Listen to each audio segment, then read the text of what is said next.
Hey everyone, welcome back to another episode of the Small Business Storytellers.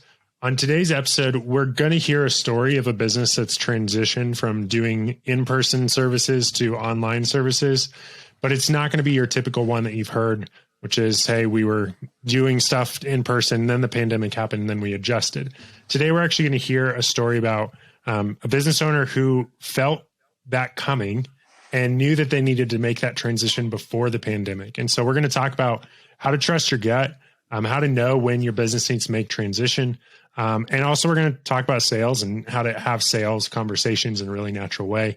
I'm excited about this conversation as a business owner. And to have this conversation, I have with me Chandler Walker, who is the co-owner of Stone Age Fuel. Chandler, how are you doing today? Yeah, happy to be here. I'm excited to give the audience some value on the journey that I went through business, the ups and downs and all the things in between that led us to ultimately being successful from a local to a global company, and then talk about sales and how I hated the idea that I needed to be aggressive and attack people to sell. And so we can learn how to sell without manipulation, aggressive tactics, or feeling salesy. Love it. All of that is stuff that we need to know, we need to have rooted in our heart as business owners. So I'm excited for this conversation. Give our listeners some context for how do you tell people what you do, and help us understand, the companies, like how do you describe your current situation, Chandler?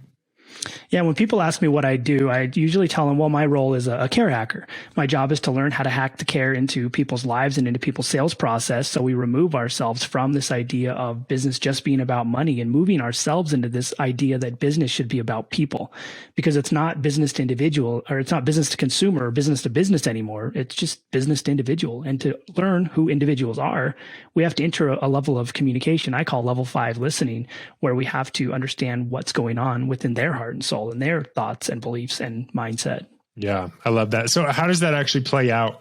What's your company called, and how are you serving people? Yeah, our overall company is called Stone Age Fuel, and we have a component where we teach health based on 6 pillars of wellness, and that's mental health, social health, sleep, nutrition, fitness, and habits. And I've added a new pillar we call wealth. And then the other side of things we call the Compassion Conversations program, where we teach health-based business owners or regular-based business owners how to sell without manipulation, aggressive tactics, or feeling salesy. Amazing. Yeah, I think that's great. And as we were talking about before we hit record, you made this switch from brick and mortar to online global business before the pandemic. A lot of people have made that switch since the pandemic. What caused you to make that switch? And maybe what did your business even look like before you made that switch? And help me understand what were some of the problems you maybe were facing or challenges that caused you to start to sense that maybe a transition was needed in your business? Yeah. So my business story is all about ups and downs and making pivot shifts and not really settling for something I wasn't comfortable with. And so when I was growing up, I had a bipolar mom, and I had to learn how to communicate with her from a young age and stay neutral and walk her off the cliff and ups and downs. And that led me to medical school and entering a medical environment where I became sort of disenfranchised. And that led to saying, I'm just going to open up a brick and mortar and be someone who can help people holistically in multiple areas of wellness. And that's exactly what we did. So we opened up that brick and mortar in 2013. We call Stone Age Fuel, and it was functioning well and it was working. But I started to get people asking me if we could help them. And they were across the country. They were across the pond. They were other places to where we couldn't help them because we didn't have the infrastructure to help them with our local business. Mm-hmm. And so with me, my thoughts are, if I start getting people asking me questions and I see that there's a market share available there, I want to begin to create the opportunity for us to drive revenue, not just locally, but globally. And that's kind of what the first thing that led me to wanting to pivot, shift, and adjust. So we had the online presence. The other thing was, in college, I studied biochemistry, and one of my major focuses was microbiology. And I remember about 10 years ago putting a post up on Facebook saying that there was going to be this big bug that wiped us out and caused a global pandemic. And so looking back, I was like, I'm really not happy that I was right, but I guess I was right on accident. And I thought it was going to be like an antibiotic resistant strain coming from livestock and too many antibiotics, but ultimately ended up being what it is. And because of that, I always felt like we needed to have this global presence and a sort of a fallback plan and another stream of income. And so that's really what led us to the position to start building and creating the online program. I think our first iteration was like 2015. And then our second iteration was 2016. And then our final iteration came out about 6 months before the pandemic hit. And we were already moving and we were already motoring and we were already able to deliver it. Yeah. Final iteration for now. There's always there's always adjustments. The final is where we're on now, version 842.63. Right? So what does it look like when people hire you today? Like how does the program work? What kind of value are they getting? Help us, just walk us through like understanding, like, okay, here's what the program looks like. Yeah, typically people come to us because they either have deep-seated emotional issues that they haven't settled, or they have a weight loss issue that they haven't been able to appropriately attack, and they've done a million diets and nothing's worked. And so we bring them in, and in our program, it's completely online now. So what we do is we have a 12-week curriculum based on cognitive behavior therapy, motivational interviewing, and a bunch of different psychotherapeutic modalities that they enter and they have to go through. So they'll go through our mental health curriculum, and they have to do journaling, and they have to submit their journals to us. They go through our social health curriculum, our sleep curriculum, our 12 weeks sleep curriculum to create habits-based sleep patterns. Then they go through our nutrition platform where we create 100% custom plans for them to follow that aren't based on diets, pills, or any sort of restriction. It's based on their lifestyle, how much time they have available. Can they cook? Do they even like to cook? Do they burn water? And then fitness, we give them workouts that are going to work for them in their lifestyle. And because of this, what we do is we organize all of it into micro habits that they accomplish every week. And if you accomplish micro habits every week, those habits begin to stack. And when you begin to stack those habits, all of a sudden you're doing things without thinking about it. And we call that unconscious competence. And unconscious competence means that I can do it and I'm not even thinking about it. It's like breathing. And so we want to make health as easy as breathing. Yeah. I love that. What are some of the main obstacles that you see getting in the way of people living the healthy lives that they should be? Yeah, I think as a society, people are busy. They don't know what to do. The paradox of choice is one of the biggest problems because people will say, okay, well, maybe I'll try keto and they fail. Oh, well, maybe I'll try the pescatarian diet. Oh, and they fail. Or, well, maybe I'll try vegan this time and they fail. And then they try to Google what works and they get 847,000 different results and all of them are conflicting opinions. So then people will try something, they'll bounce around. It won't work. They fail. They quit. They give up. They think they suck and it's their fault. And ultimately it puts people in this perpetual cycle to where they feel like health isn't for them. They feel like they can't do it. They feel like it's too hard. They feel like you have to be like a grass eating person to be able to make this work. And ultimately, I think that's the biggest problem. We've created health as a new community that you have to enter, a really challenging, problematic platform to be able to understand. And people can't do that. They have busy lives. They have jobs. People are barely making it as it is. And so we have to be able to understand that in order to create change, we have to be able to create habits. To be able to create habits, you have to understand what someone's life looks like. Once you understand what their life looks like, you can create systems and strategies to install new habits to start overlapping on those old habits. And then people can actually become successful. Yeah, I think that's incredible. I'm curious, I don't expect you to share all the secrets of your program, but what are some of the moments in your program that you often see being like huge light bulb moments for your clients or customers, where maybe there's a few pieces throughout the program where commonly people, it's just like really makes a shift where, okay, they understand this one thing or this mindset shift, and it seems like everything can be different from there. Yeah, I think the biggest shifts that we see are the collective idea that it's not about being perfect. A lot of people move into this failure mentality. Like, if I didn't do it right, I just may as well give up and do other things. When we teach people that it's okay to fail, it's okay to screw up, we analyze where we are moving forward and we pivot, shift, and adjust as necessary. But helping people understand that they don't have to go all in or all out, that they can have failures and be successful, that failure is part of success, and helping people realize that it's not their fault. If they failed, they can pick themselves back up and keep moving forward. It's not all over. So I think that one of the biggest things that we have is removing that defeatist mentality and helping people recognize and understand that they can do it and that they are worth it. Because we don't talk about it a lot, but I think most people who come to us have deep-seated issues on the mental health side of things. They don't believe in themselves. They don't like themselves. They don't like how they look. They don't want their significant other to see them naked or anything like that. They've lived this life to where they don't think they're good enough, so they automatically give up.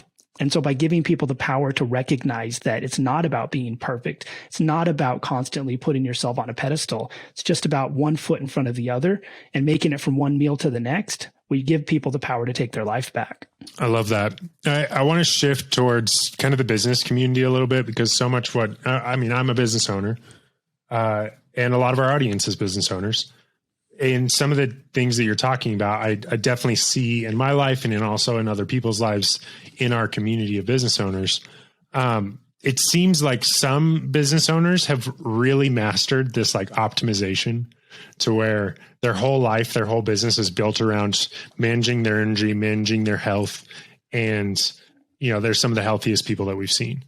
That's not the majority. It seems that more common in the business community is kind of this like grind till you die, normalizing working, 12 hours a day, 6 days a week, and kind of just not having time for health, with the mentality that I'll get so successful that I can prioritize that later.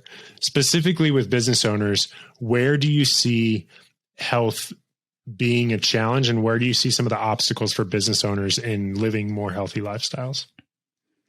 Yeah, I think the most challenging part for business owners is they are busy. They have things to do all the time. They could probably work a 15-hour day, and they do work 15-hour days. And they get into this mindset to where I'll make money and then I'll take care of myself later. But the problem that I see with business owners is, even if they do make the money, they still push it on the back burner, and they never actually do take care of themselves. And ultimately, I think the biggest thing that business owners have to shift into is, it's not the idea of working more. It's about being available to work creatively and being able to use your brain in a way to where it's clear and focused. And if you're overworked, working 15 hours a day, if you're not sleeping enough, if you don't eat well, and if you're not taking care of yourself, you're going to have foggy brain syndrome. You're going to be cranky. You're not going to want to do things. You're going to burn out.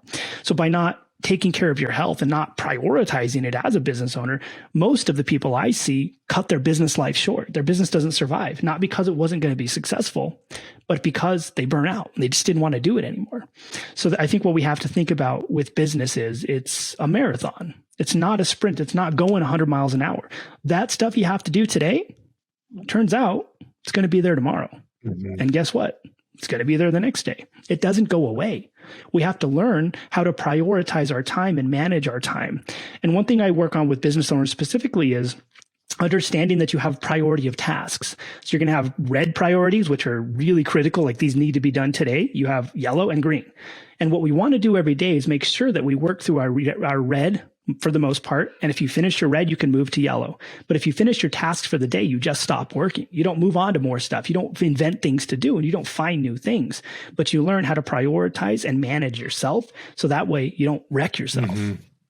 Yeah. I've been reading quite a few books over the last 6 months that have really been challenging this notion that, long work weeks, long work days, working more is healthier. And there's actually starting to be a lot more science that's supporting and showing that working less actually has a lot of benefits.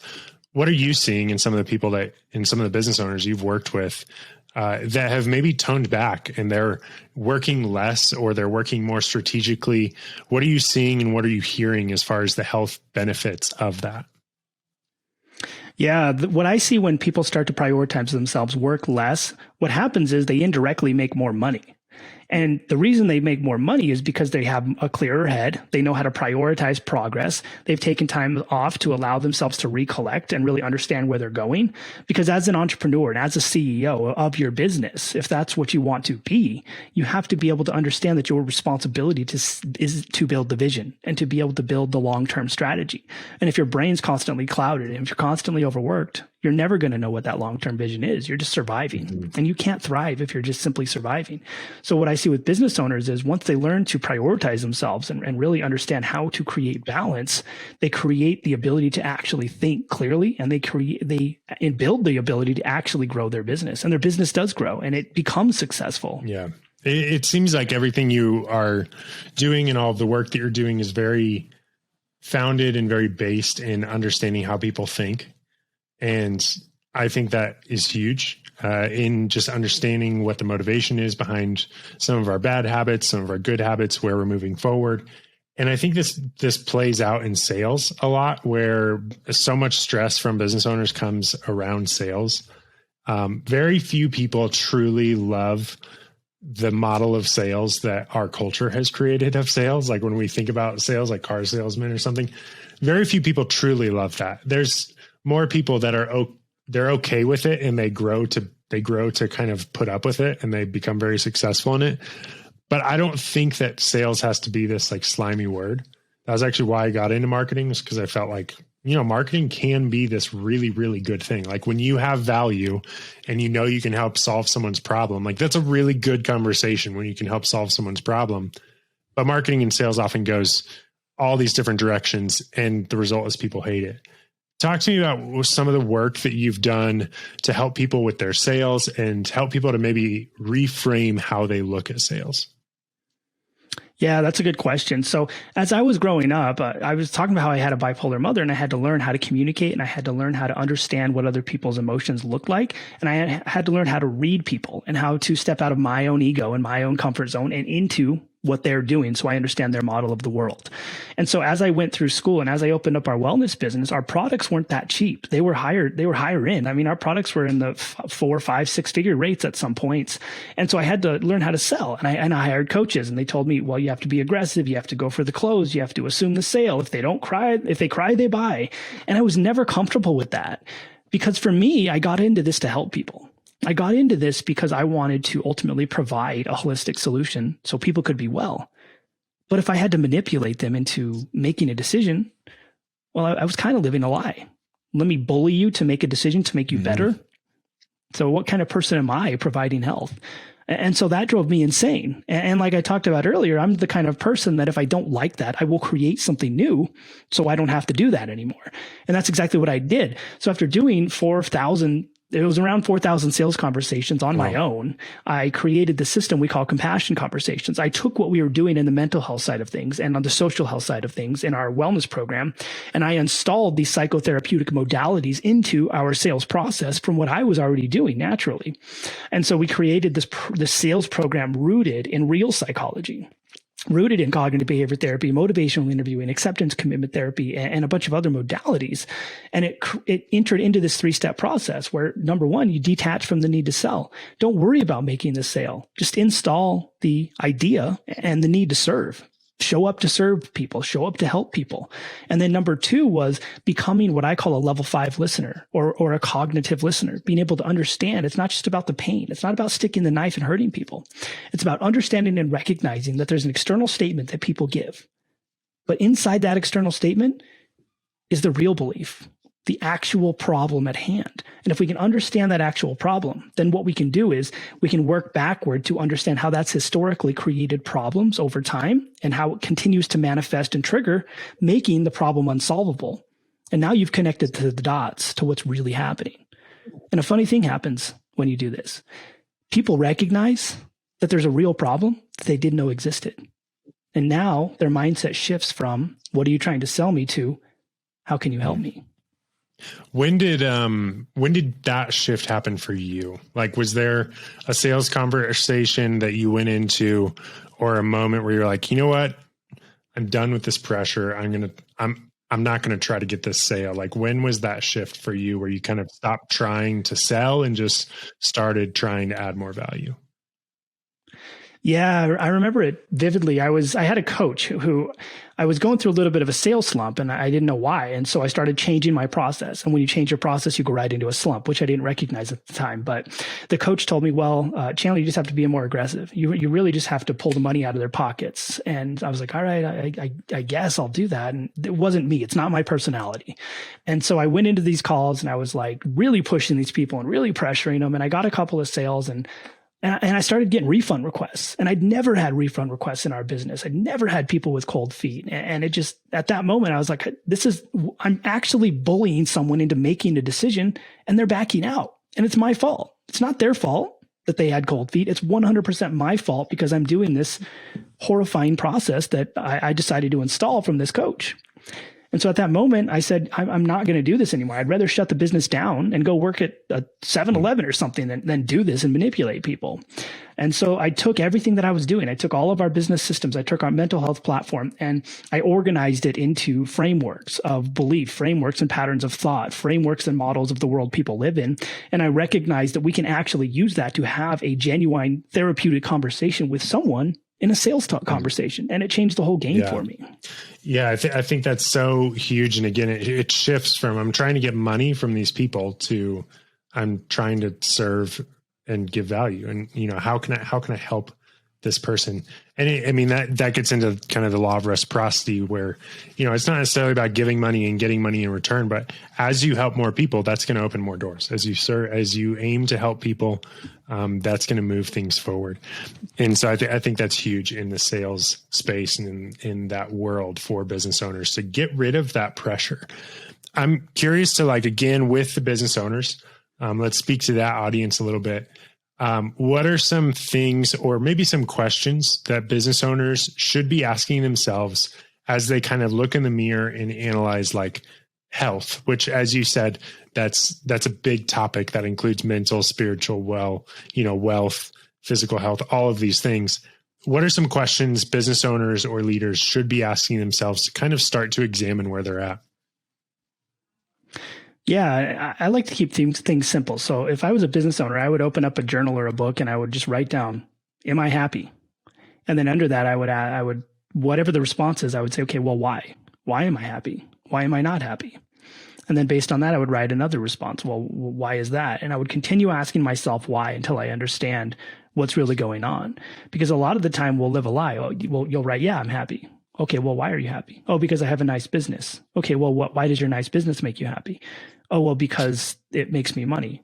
Okay, well, why does money make you happy? And then all of a sudden you recognize, maybe I'm not that happy. Maybe I thought money was going to change my life and it didn't. And so I think the biggest thing you can do is ask yourself questions and then just continuously ask yourself why. You want to be like the annoying kid. Like I have a 3-year-old and she asks why 744 times for every conversation, which for me is kind of fun because I'm like, I don't know, let me figure this out. Let's research this. Let's understand this. But for us as adults, we forget that it's okay to ask questions. We forget that it's okay to analyze where we're at because we become ostracized for asking questions. If we're wrong, it becomes an issue. School tells us that you have to be right or you don't answer, that you have to respect authority and do all these things. But in reality, if you never ask yourself why, and you never analyze the external belief, if you never take the external statement and understand what the real internal belief is, you're never really going to understand where you're at. Well, and that assumes and requires that we spend time thinking and that we spend time without consuming stuff. And that's one thing I think so many people are missing, and that even I don't do as much as I would like, is spending time where I'm not consuming anything. I'm not listening to music, not listening to podcasts, where I'm truly letting my brain process and letting myself think. And I think to ask ourselves those inquisitive questions and to really dive deep, we have to have that time where we disconnect from everything else. How essential do you see taking that time being for people that are kind of trying to figure out some of these big life questions, but maybe they feel like, man, I just don't have the time to think about that? Yeah, I had 2 really good thoughts come up when I really started engaging in thinking time. There's a book called The Road Less Stupid by Keith J. Cunningham. And he talked a lot about thinking time. Like every day, you should just put up a timer and just think. Either sit there and think and write or stare at the wall. And I had a mentor a long time ago, Gary Halbert, who was one of the best copywriters ever to write. And his idea was similar. You have your thinking time moments. His was for writing copy. If you have writer's block, you sit there and stare at the wall or you write. That's it. That's all you get to do. And so I started adopting this with thinking time, where I will sit at my desk. The computer's closed, electronics are gone, everything's there. And I either sit there and write my thoughts and beliefs and what I'm doing and question myself, or I stare at the wall the whole time. And a funny thing happens in this process. You might stare at the wall in the beginning, but then all of a sudden you're flooded with all these thoughts. You're flooded with all these new things that you want to talk about and analyze. And then all of a sudden your brain explodes with creativity, and you are able to actually open up your pattern of thought, and you have things that come out that you never thought were even possible. Yeah. I think that is why, for me, one of my favorite times to think, and work is on a plane. And I think for I'm not the only one. A lot of people I've talked to, they really like, getting to work on a plane. And I think it's because you're stuck.